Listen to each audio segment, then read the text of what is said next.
Hey, how's it going, guys? I'm Lighty, and today we're talking about what my build for 3.0 is. Not for beta, like 3.0, 3.0. Now, the reason I don't think this is a good idea to plan a build for 3.0 is there's so much subject to change. So I suggest you can make a basic idea, but don't go too hard on what you're planning. There's so much can change from even now to when the beta starts in a few days. They could tweak things along the way. So I would say get a general idea, but don't, don't fall in love with anything because it could be destroyed in front of you. So my 3.0 build is going to be Cyclone, which makes a lot of people happy and makes me happy too to a degree. Cyclone did get its AoE pretty hardly nerfed, but I want to show you the basis of what I'm doing. And again, a lot of this can be subject to change. So I'm going to toss in some clips now of the build in action and a lot of the shenanigans that happened when I was kind of putting the build together. I think I'm at close to 80 to 90% reduced stun threshold. I had 63 jewelers. So, oh, yep, it's 6-socketed. Alright. 271 to 1. For what? 271 fusing for 1 exalted. Oh god. It's just like a use all button. The first 100 or the last 10,000. Well, Yeah, right. hopefully I don't break my record. I'm getting close to 7k on an item, so that's... What item? It was a two-hand sword. Oh. A rare sword. Why? I had to bring the Pain Bane back.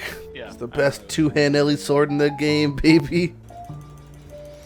There we go. Alright, that's done. I'm guessing you're going for unrelenting, unyielding, and unstoppable? Probably. Hey. Okay, so that was like 600, give or take? Oh, that's not too bad then. No. I'm seeing if I can do full keys also. Oh, on that build? Yeah, I mean, pretty sure I can just, also with the wrong ascendancies, but I'm pretty sure I can just walk around in circles and be fine. Because, like, the only reason I've ever heard about it was because of Roy Mercury, like, being in fucking, like, every single GIF in existence. I've been TP'd somewhere. I can. What? What'd you say, Bo? It's like whispered I'll something. show you my give. AoE's pretty shit no matter what. I could just run Fortify, honestly, but really don't need on-hit prevention. I'm quite tanky as is. Got 85% estimated physical damage reduction at the moment. Yeah, but that number is also only wrong. 85. Oh no, that's not 85 from armor. That's 85 from sources that say just reduced 85. Okay. That's without room is up. So Oh shit. whatever the fuck my actual thing is, it's this is a twinned boss. Can I just face tank it? Hey, Juggernaut. 85 and nothing. Oh, you are. Oh. Yeah, but I don't even need the last Juggernaut actually. I might even go Juggernaut because of this. What build are you playing then? Like a type of Cyclone. Oh. Okay. Wait, would it be better on Berserker? Cause it's No. over life leech. No, I literally just want Unstoppable. That's all I want. Just want Unstoppable. I don't care about anything else. I want Unstoppable and I want Unflinching. I don't need Unrelenting or Unbreakable. Let's get you can hit the mini node. Oh god. Alright. Well, Zana's done. I'm gonna go back to my Chimera map, I guess. We're the same build, Xandra. Fight me. So I am playing Cyclone. It is RT two-hand Mace Cyclone, but with a little bit of twist. I am going to be Juggernaut, and I'm focusing heavily on survivability, mostly from physical damage. Now, at the moment, physical damage is not a huge threat because a lot of the damage people are being taken is stacking map mods that adds LA damage, stuff like volatiles. The build I'm doing is heavily focusing on reducing enemy stun thresholds, stunning, and utilizing endurance charges to actually an offensive ability. So this is all hinging around us being Juggernaut. So Juggernaut is a Marauder, and what we're using from Juggernaut is we have Unstoppable, Unbreakable, Unflinching, and Unrelenting. A lot of uns in there. Undeniable and Unyielding being the other two. So they're all unrelated. Unstoppable means we have increased movement speed. We can't be slowed below 0. And basically if we get frozen also, we can move while frozen. So we got Cyclone faster, move faster, kill faster. Unbreakable, effectively just giving us stun immunity, a little bit more stun duration on enemies, some armor, and it doubles the armor from our chest. Now from our chest we're using Kaom's Heart, so this is going to be roughly 1200, give or take, 600 times 2. You notice our physical damage reduction says 43 in combat, that goes up to 87, I'll show you why in a second. Now we're gaining in flinching, which is a 20% chance to gain endurance charge when hit. So when we get hit, we have a 20% chance to gain a charge. Also gives us +1 charge. We're sitting at the moment at a magical number, which is 9 charges. Can even go higher because I'll actually have Death's Door for boots. Death's Door are these great boots that you get from doing Labyrinth. You can find them in a random chest in Lab. I think it's called Intrinsic Locker. And they give us some all-res, some movement speed, no life, which is a bit of a bummer, a little bit of strength, but mostly endurance charges is insane, and we cannot be bled out, which is also insane. So it really saves us from rolling flasks because we can't be bleeding, we can't be frozen, we can't be stunned. You can see a lot of the immunities building up. Finally, we have Unrelenting, and this gives us increased damage per endurance charge. We'll get up to about 10 charges, so that's like 60% increased damage. 8% reduced LE damage taken, which is great. I also suspect that Juggernaut will be buffed in 3.0, that's why I'm playing it. And a 25% chance that if we were to gain a charge, we can gain 1 to whatever our max is. Basically, when we do get hit, we can either gain, instead of just 1 charge, we gain 1 to 9. 9 being our max. So we could get 1, could get 2, could get 7, could get 9. So this is pretty good. It means like most of the time I'm walking around almost always at max charges. The rest of the tree is pretty standard. We're doing mace things. We picked up a lot of the duelist area, a lot of the mace nodes. Our leeching, hematophagy is insane for leeching, increases the rate, increases the max life per second we also leech. Works really well with Vitality Void. Both of them are great nodes. Spirit Void for mana.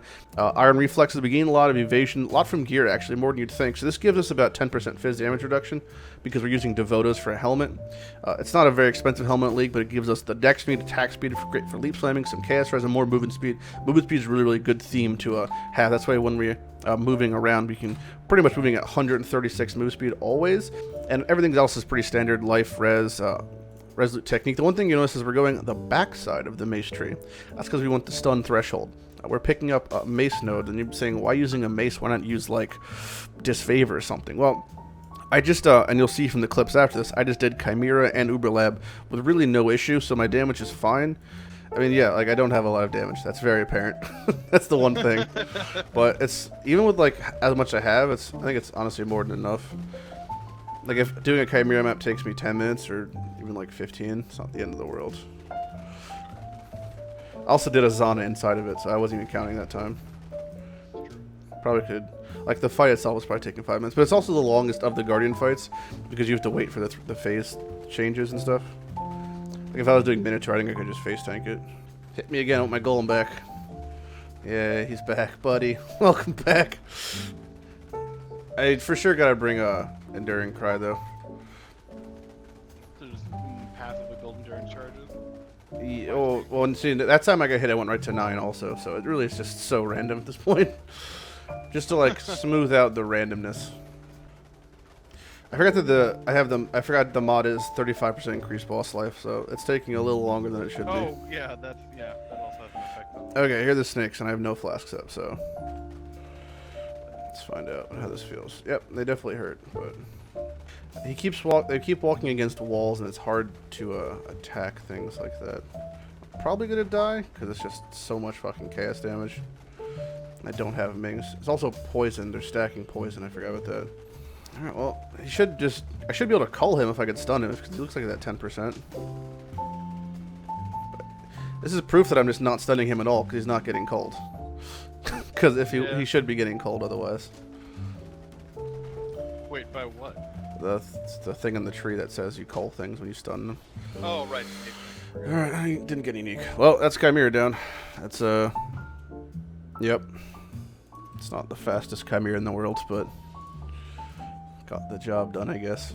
And I used this mace. The mace people don't think really exists in the game, honestly. It's a pretty hidden mace. It looks like an anchor with an octopus tentacle around it. It's called the Tiebreaker. And this gives us endurance charge and melee stun. Pretty good PDPS. It's like 420-ish. Int, which is actually really important, the fact that it has int on it.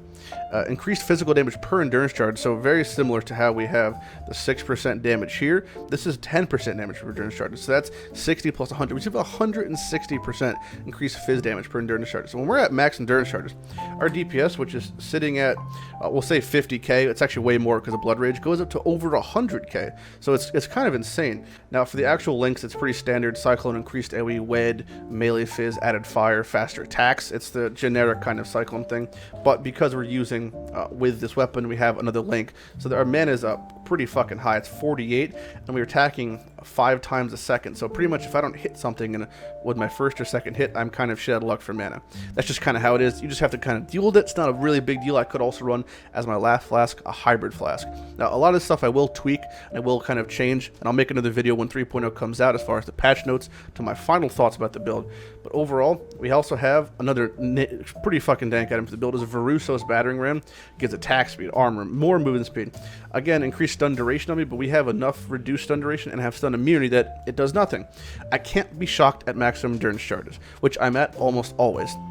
We talked earlier about elemental damage being a problem. I can't be shocked, it's not a problem. And more increased melee damage per endurance charge. That's another 40 damage on top of the 60 from here, on top of the 100 from here. So we're at 200% weapon damage pretty much from endurance charges alone. You can see how this all adds up. So if you have any questions about the Cyclone build, and I will be updating the Cyclone guide to reflect this build and the 3.0 state in general once we start getting more information, because I don't want to start putting out updates when I don't have any info on what's actually happening. Feel free to ask me your questions. I'm at Lighty, and enjoy the video, and have a good day.